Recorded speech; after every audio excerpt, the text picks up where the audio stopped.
Alhamdulillah wassalatu wassalamu ala Rasulillah wa ala alihi. Allahumma salli wa sallim wa barik ala sayyidina wa habibina wa syafi'ina wa qurrati a'inina wa maulana Muhammadin wa ala alihi wa sahbihi wa man tabi'ahum bi ihsanin ila yaumiddin. Subhanaka la ilma lana illa ma 'allamtana innaka antal alimul hakim. Rabbi shrah li sadri wa yassir li amri wa hlul 'uqdatam min lisani yafqahu qawli. Amin ya rabbal alamin. Nawaina at-ta'allum bit-ta'lim. Mari kita luruskan niat kita untuk bertaklim, bermajlis, untuk hadir.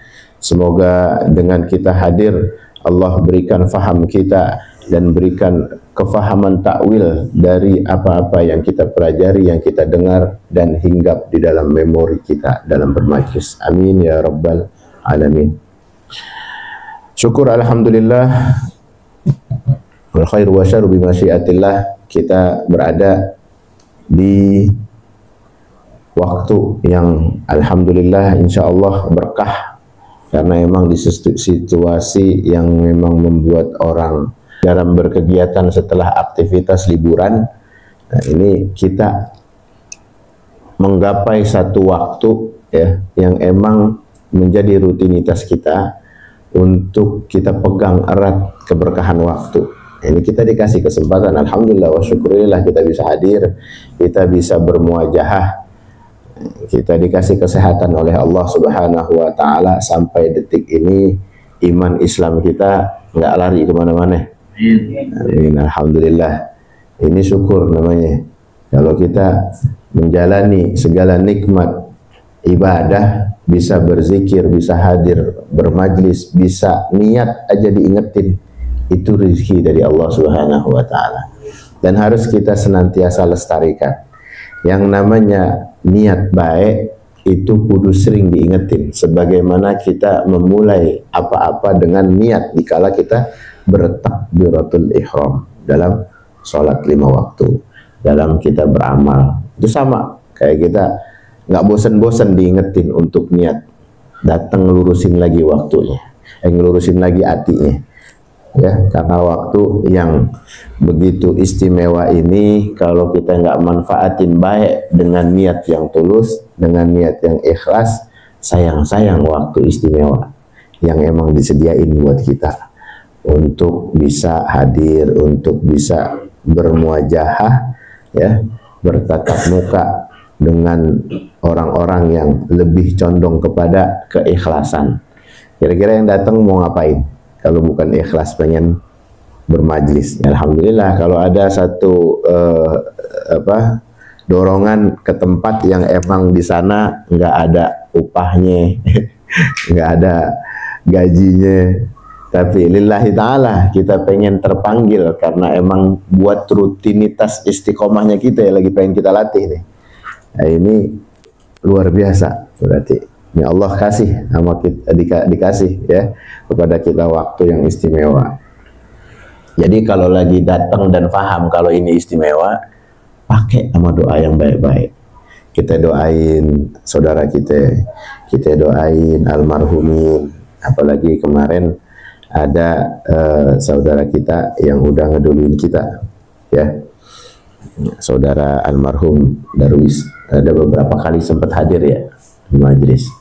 Jadi Masya Allah, orang-orang yang pernah sempat singgah di majelis kita, ya, yang pernah duduk, yang pernah bisa berinteraksi sama kita dalam ta'lim muta'alim, ya, dalam belajar dan mengajar, ya, dalam waktu yang tidak begitu lama, walaupun sekali dua kali singkatnya, tapi dia udah pernah cukup ada di dalam hati kita dalam hadirnya majlis.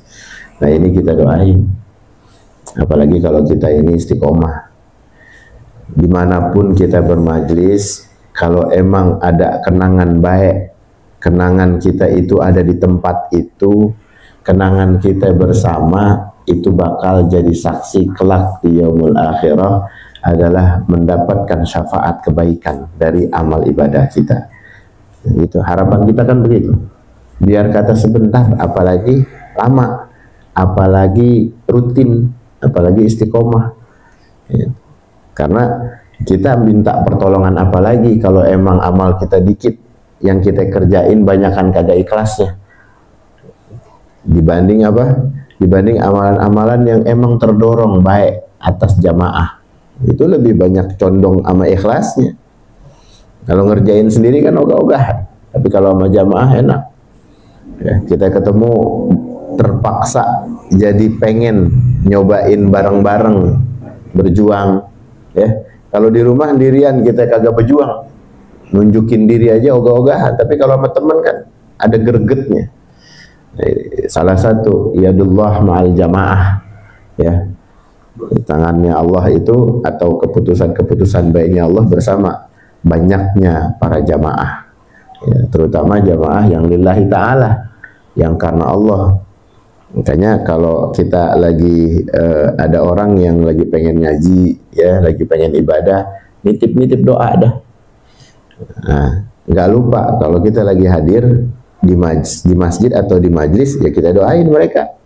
Sebagaimana di saat kita juga lagi sibuk nggak bisa hadir, kan nggak setiap saat juga kita bisa hadir. Dari situ kecipratan doanya orang-orang soleh yang ngingetin kita. Kita lagi dikasih kesempatan, kita doain mereka. Mereka mungkin pengen hadir, pengen bareng sama kita. Apalagi almarhumin yang udah pada meninggal, yang emang dasarnya pernah ketemu kita, pernah duduk bareng, rasanya pengen banget lagi duduk.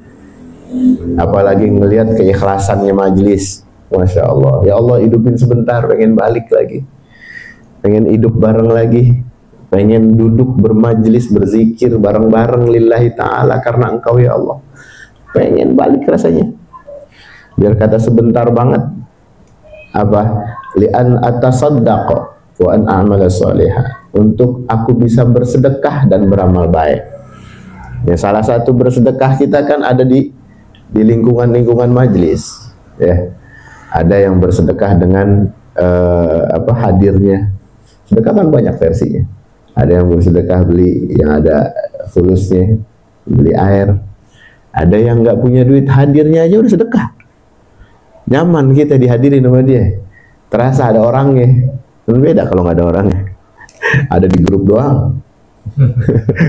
Orangnya kagak ada. Beda. Ada itu udah sedekah, udah girangin kita. Tahu nggak, sedekah itu kan dasarnya itu karena datang girangin. Gitu. Ketemu sama dia, ya Allah, lama banget nggak ketemu. Ya, nyaut doang di grup. Kan enak kalau ketemu hadir. Nah, itu salah satunya. Kenapa kita ada kenikmatan sendiri, ya, waktu bersua dan berjumpa. Itu juga kita syukurin. Salah satu sedekahnya orang yang nggak mampu pun hadir, senyum, apalagi lebih hebat lagi, bisa nyumbangin seperak, 2 perak, bisa berbagi. Kan kita nggak semuanya ada rezeki dalam satu waktu barengan, kan enggak. Besok giliran si Anu, besok giliran si Anu, nggak ada masalah, ya. Kita minta sama Allah, ya Allah berikan kesempatan untuk aku bisa berbagi, gitu, untuk bisa bersedekah, ya, karena itu yang bakal jadi buah penyesalan kita besok. Pengen buru-buru bagi apa yang kita punya. Kalau udah mati, ya Allah ngapain gue tahan-tahan apa yang gue punya? Tahu begitu gue lepas semua dah, sampai baju-baju dibagi orang yang cakep, gitu. Itu kalau tahu rahasianya orang kalau udah meninggal, itu buru-buru pengen bagi apa yang dia punya. Kenapa? Karena emang amal baik itu akan berbuah di saat kita bertemu dengan hakikat amal tersebut. Bunganya indah banget, buahnya juga nikmat banget. Dikit aja dari amal soleh tentang sedekah itu, wah luar biasa, bikin kita kepincut-pincut. Kalau tahu begitu, ya pengen kerja habis-habisan cuma buat nyenengin orang, gitu. Nah ini alhamdulillah wa syukurillah, sekali lagi kita bersyukur sama Allah, ya, kita dikasih rutinitasnya, dikasih kesempatan, kita nggak bosan-bosan kita nyebutin mulu, ya, karena memang momennya beda-beda. Kemarin kita ketemu di kantor, di majelis mana, dalam situasi apa, ya, sekarang beda, ya. Kemarin kita sebelum majelis mungkin lagi lapar, sekarang ada yang udah makan duluan, ada yang udah kena bakso duluan. Kan momennya beda-beda, ya, situasinya juga beda, kenangan dan hinggapan kita tanggapan. Kemarin belum ada kabar almarhum mau ninggalin kita. Nah sekarang waktu bermajelis kita mulai ada terniang tuh. Dulu pernah ada yang hadir di sini, sekarang udah kagak ada. Kira-kira ada nggak kita besok dapat kesempatan begitu? Pasti ada, cuma siapa yang duluan kita kagak tahu. Makanya di saat kita ada nih, inilah yang kita pingin jadikan momen-momen istimewa kehadiran kita. Gitu. Hakul yakin ini bakal kita saksiin besok di hadapan Allah. Hakul yakin kita bakal menjumpai amalan-amalan kita. Makanya penting banget kita ngelurusin niat. Ya, dimanapun tempat kita berada, kita ngelurusin niat kita. Kita jadikan amalan-amalan soleh kita ini nggak pengen hilang, nggak pengen rontok atau bocor di tengah jalan. Kita nggak pengen. Caranya gimana sih supaya nggak bocor amal soleh itu? Yang kita sadarin, seringin rapetin dikit kita kedekatan kita sama orang-orang soleh, padetin kegiatan kita sama hal-hal yang ibadah. Nah itu yang melestarikan kantong amal kita nggak bocor. Itu maksudnya. Jadi banyakin kumpul sama orang-orang baik. Ya. Adapun kita pas lagi kedapetan kumpul sama yang nggak baik, jadiin itu sedekah untuk kita berbagi ilmu. Kita manfaatin dah tuh ilmu bermajelis kita. Tong sini gue bilangin, lu jangan suka nongkrong. Gue bilangin baba lu nggak bisa ngadepin baba lu aja yang nyampein. Gitu, jangan ngikut-ngikut baba lu. Misal ada bocah masih kecil ya kan, masih cengir-cengir udah pada demen banget nongkrong sampai jam 3 di pinggir jalan. Mau pelajarin apaan dia? Kalau bukan pengen ngabisin waktu ya, ama bersiasat jahat. Orang kalau lagi di tempat-tempat sepi, kumpul rame-rame, kalau bukan niatnya majlis, niatnya maksiat, apaan yang dicari? Ya, karena maksiat timbul itu ada dorongan-dorongan jahat. Ya, dia ngelahirin tuh kejahatan-kejahatan yang baru. Beda kalau orang soleh aja kudu dijaga terus niatnya supaya jangan lari. Kenapa sih niat bisa lari? Karena kita masih hidup. Kita masih doyan yang enak-enak. Itu yang bikin kita gampang berubah. Ya, tujuan ya. Dan harapan yang tadinya pengen kita pegang lari bisa melejit. Kenapa bisa lari itu? Gak kepegang. Ya karena kita masih demen sama sesuatu yang sifatnya duniawi. Manusia itu kalau lagi dia nurutin hawa nafsunya, pertama emang terasa nikmat. Pertama emang terasa kayak ngelupain, ya. Apalagi kalau lagi yang dulu zaman-zaman jahiliyah yang demen gelek, yang demen mabok, paling segitu doang. Kesono ini paling isinya nyesel. Itu yang melalaikan dari pikiran. Coba yang lebih parah lagi, sampai berduaan, sampai bermaksiat, zina. Apa yang didapat? Penyesalan yang nggak bisa dihapus. Emang ente bisa balikin tuh noda yang udah sampai ente torehkan atau coret. Makanya kita minta rahmat Allah yang begitu luas untuk dapat bisa mengampuni dan menghapus, memaafkan dari apa yang dilakukan. Itu harapan kita. Kalau udah taubat, bener-bener kalau emang niat pengen dihapus kejahatan kita, kerusakan kita di zaman jahiliyah, istiqomah. Harus punya ikrar. Bismillah, jangan sampai balik lagi nih. Gitu. Sampai mati gua nggak bakal nyentuh lagi, misal gitu. Kalau ada ikrar yang serius seperti itu, ya, ketika diuji dengan ujian-ujian yang tadi melalaikan dan menikmatinya itu bisa diuji pada posisi-posisi tertentu, itu udah menang. Rasanya nggak enak. Lagi dirayu lagi, ya, misalnya sama mantan, bang boleh dong kita ketemuan lagi. Kalau emang kita udah tobat, ketemu aja jangan. Udah neng, lu udah masa lalu. Udah kita gituin. Gue udah punya bini, gue udah punya anak. Jangan coba-coba. Coba sekarang modelnya apa? Kalau acara-acara reunian, apa nggak ada maksiat sir? Maksiat yang sifatnya halus. Pengen rasanya penasaran nyapa sama yang udah-udah. Dia udah punya laki, dia udah punya anak. Masih ada tuh rasanya kepengenan, pengen milikin. Kan aneh. Enggak sih Tad, aneh nggak pengen ngubungin, cuma ya kangen aja, temu kangen aja. Ya awalnya begitu, awalnya. Tapi kalau sampai ada benih-benih sir di dalam jiwa seorang muslim, itu akan merusak apa? Amal ibadah. Itu yang bahaya. Makanya kalau ada acara-acara yang kumpulan-kumpulan reunian, kalau banyak maslahat baiknya nggak apa-apa.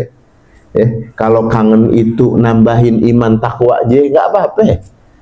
Tapi kalau udah mulai menggerus ketakwaan kita, ya, menggerus iman Islam kita, hati-hati. Temen yang tadinya baik banget bisa jadi jahat. Yang dulu katanya soleh, ya, berubah bisa kalau emang banyak unsur maksiatnya atau melalaikan. Nah ini bahaya. Kalau udah kita kenal sama majlis, baik-baik dah.